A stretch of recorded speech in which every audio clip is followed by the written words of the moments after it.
2, versículo 1. Deus meu, por que me desamparaste? Porque se acham longe de minha salvação as palavras do meu bramido?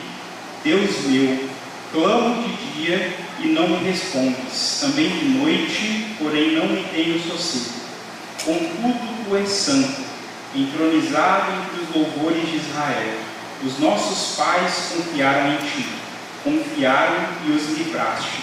A ti clamaram e se livraram, confiaram em ti e não foram confundidos. Versículo 6. Mas eu sou verme e não homem, opróbrio dos homens e desprezado do povo. Todos que me veem zombam de mim, afrouxam os lábios e meneiam a cabeça. Confiou no Senhor, livre-o ele, salve-o, pois nele tem prazer. Contudo, tu és quem me fez nascer, e me preservaste, estando eu ainda ao seio da minha mãe.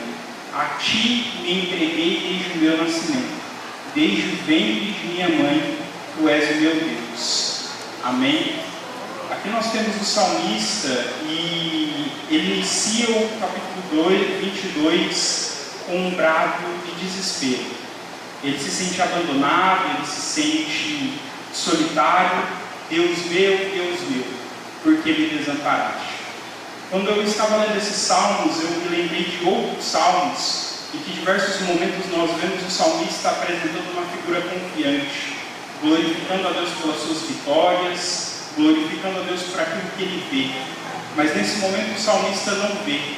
Ele não vê ao Senhor, ele não vê socorro, ele não tem visto a solução para os seus problemas. Mas é interessante que, apesar de não ver, apesar de as pessoas julgarem aqui o salmista, condenarem ele pela sua confiança no Senhor, apesar de nesse momento ele não encontrar resposta para as suas orações, o salmista ele ainda olha para a sua vida e ele encontra esperança, porque ele cumpre aquilo que a palavra diz. Ele traz à memória aquilo que lhe traz esperança. E aquilo que traz esperança ao salmista, nesse ponto, é lembrar que quando ele ainda era só uma criança, Deus estava cuidando da vida dele.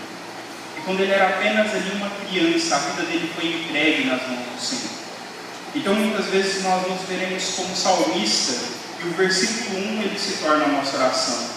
Deus meu, por que me desamparaste?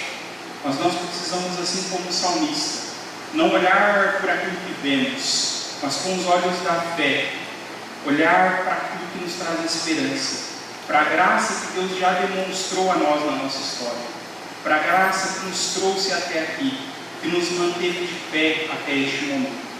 Então que mesmo quando nós não vermos a solução diante de nós, que mesmo quando tudo não parecer resolvido, que nós depositemos a nossa confiança no Senhor, porque como salmista, desde que nascemos a nossa vida pertence a Ele. Amém?